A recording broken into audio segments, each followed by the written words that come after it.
One day, you go to one function. It's a function. There you see a small child. And when you see her face, suddenly you remember, yes, I have seen the similar face earlier. How? How is it possible? Because we share the same. Because mother, son, daughter,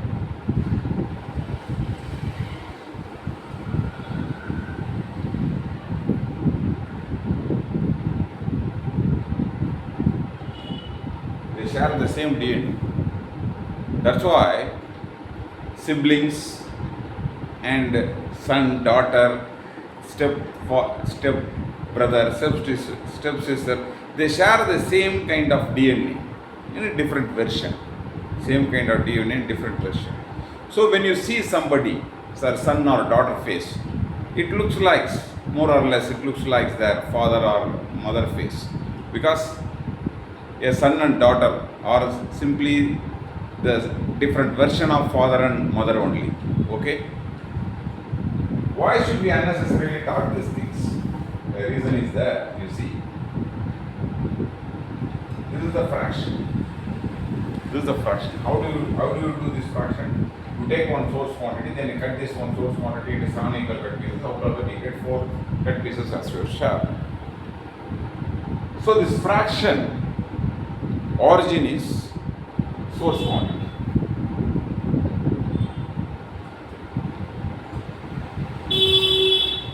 This fraction origin is source quantity.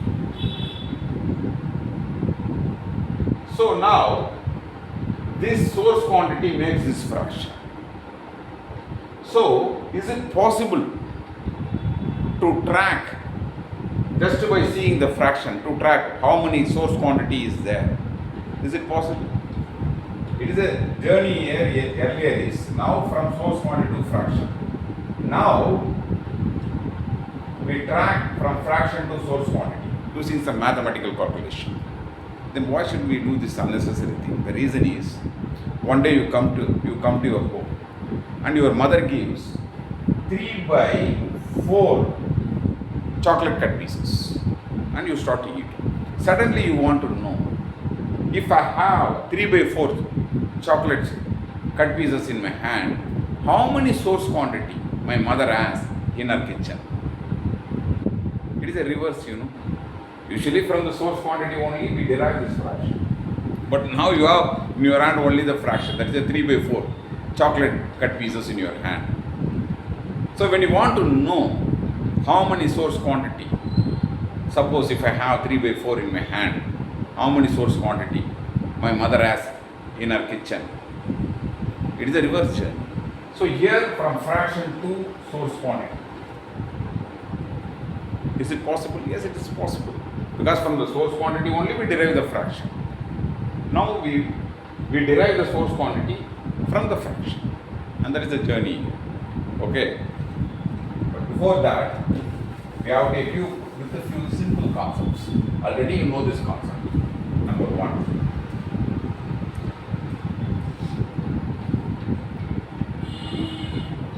This is 8. Denominator is 8. Okay?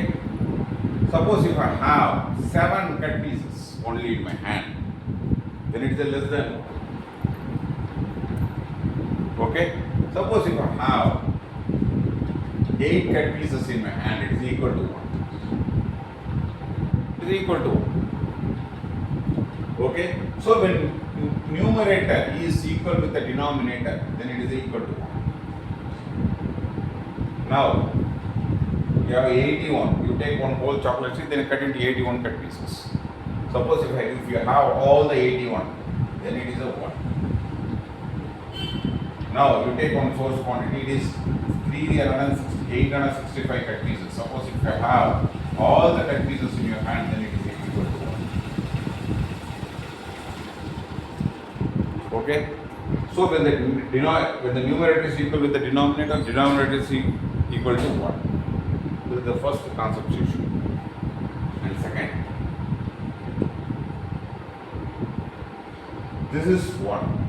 You can make one source quantity into 2 by 2 or 3 by 3 or 4 by 4 or 5 by 5 or 6 by 6 or 7 by 7 or 8 by 8 or 9 by 9 or 10 by 10 or 11 by 11, etc. 41 by 51. So you can make any fraction out of this one. Okay, suppose if you have one source. This is the second contribution. No, already you know this. And third.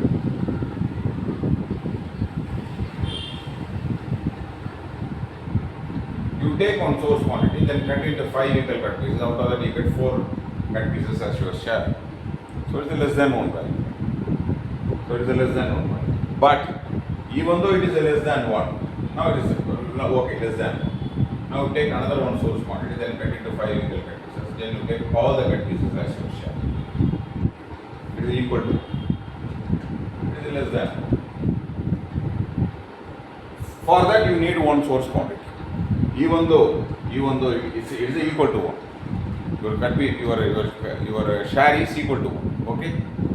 So it is equal to 1. Even though it is less than 1, for that you need one source quantity. Without the one source quantity, this is not possible. You may have less cut pieces as your share, that's a secondary. But to make this fraction, you need one source quantity. And also you need one source quantity. Without this is not possible. Even though your share is less than 1, that's a secondary. But the important thing is, you need one source quantity to make this fraction. Likewise, you need one source quantity to make the fraction.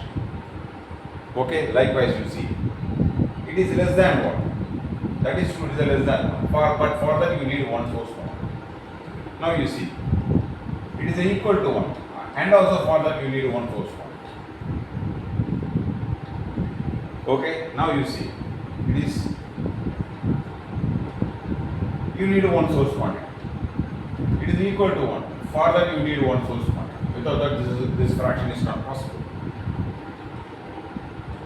Okay, this is third contribution and fourth. Denominator is always one value.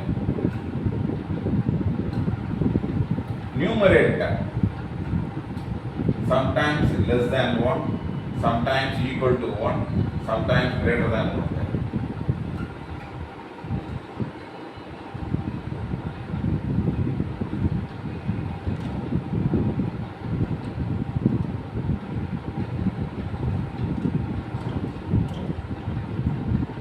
Try to understand this concept. How? You will see. Now you see. The denominator. If the denominator is 3, then what? You take one source quantity, then cut into 3 equal cut pieces. So denominator always 1, value wise, always 1. Okay? Now you see. Here it is a 5, denominator is 5. What does it mean? You take one source quantity, then cut into 5 equal cut pieces. So denominator is always 1. Now you see. Here denominator is 81. Then what do? You take 1, then cut into 81 equal cut pieces. So denominator represents always one value. One value. Okay? Numerator may be more. Sometimes here if it is a 1, it is a 1, 2, 2. 1 to 2, then it is a less than 1 value. If it is a 3, it is greater than 1 value. You see here. If it is a 1 to 4, it is a less than 1 value. Less than 1 value. And also this is a less than 1 value. If it is 5 by 5, then equal to 1 value. Here you see, here 1 to 80, it is a less than 1 value. If it is equal to 1.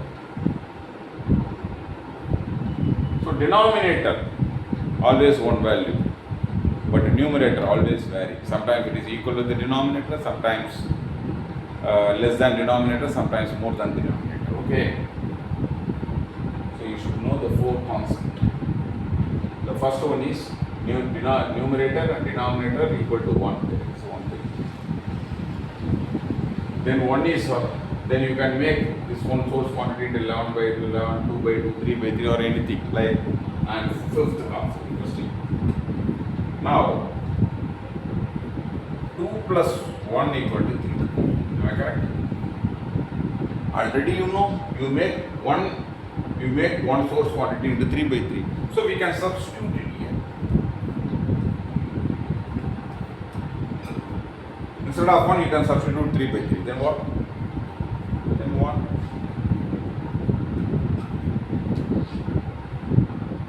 Okay? Likewise.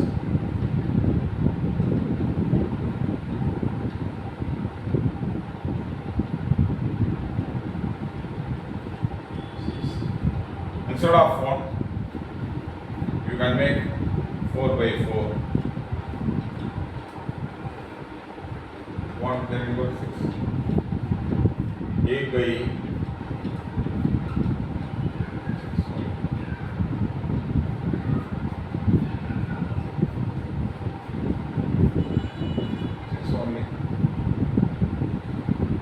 So you can use this one source quantity. Instead of 1, you can write 5 by 5. Instead of 5 by 5, you can write 1. Instead of 6 by 6, you can write 1. Instead of 1, you can write 6 by 6. Okay? Now you have to understand these 5 simple concepts. Now we start our reverse journey.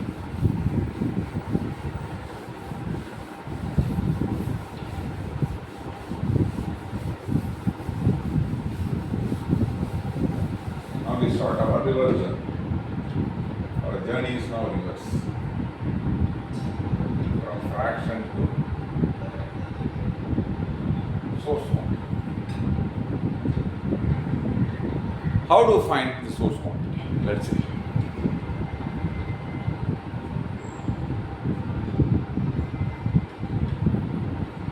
For source quantity from fraction,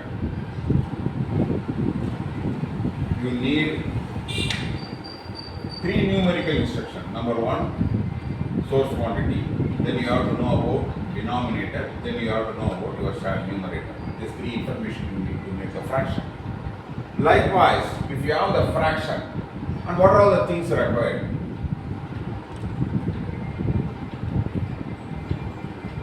What are all the things required?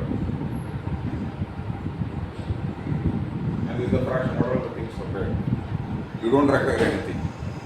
Just 2 by 3 is enough to derive what the source quantity is. How? Let's see. Now,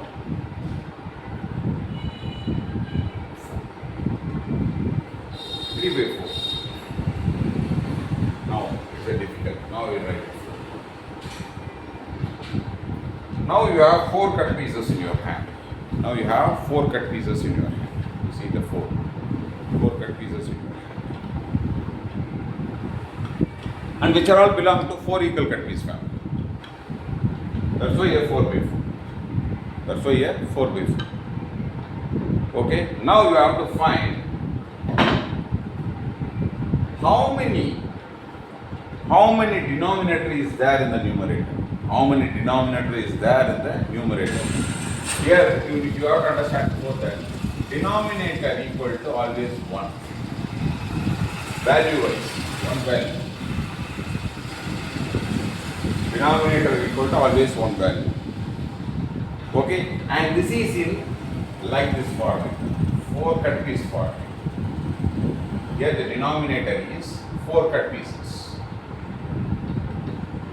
Here this 4 cut pieces is nothing but 1 value. Am I correct?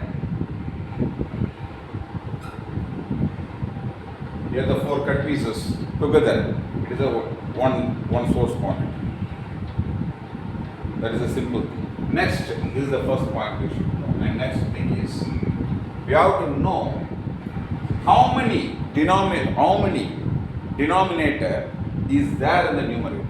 How many denominators there in the numerator? Now, here you have 4 source quantity, and which all belong to 4 equal cut piece family.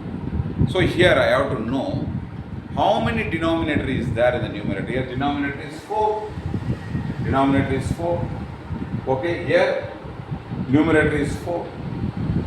4. So how many denominator is there in the numerator? Only there are one complete set of denominator there in the numerator. One complete set of denominator there in the numerator. That means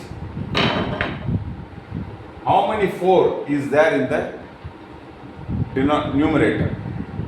Here only 1 4. Okay. Here how many?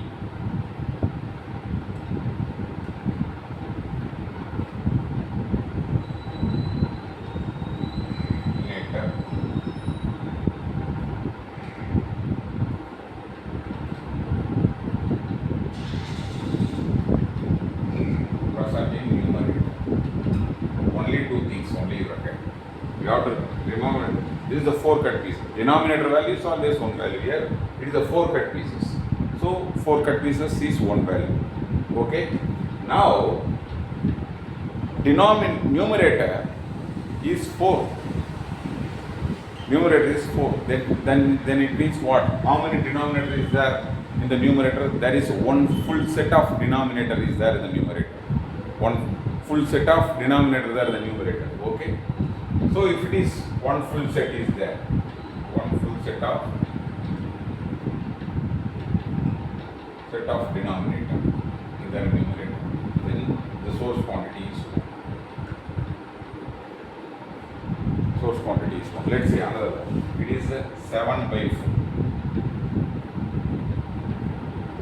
4. How many denominator present in the numerator? You see here, how many denominator present in the numerator? There are 2 full set. 9. Okay. There are 2 full set of denominator plus 1 by 4 fraction. You see, 2 full set. That means 8. 2 full set means there are 2 4.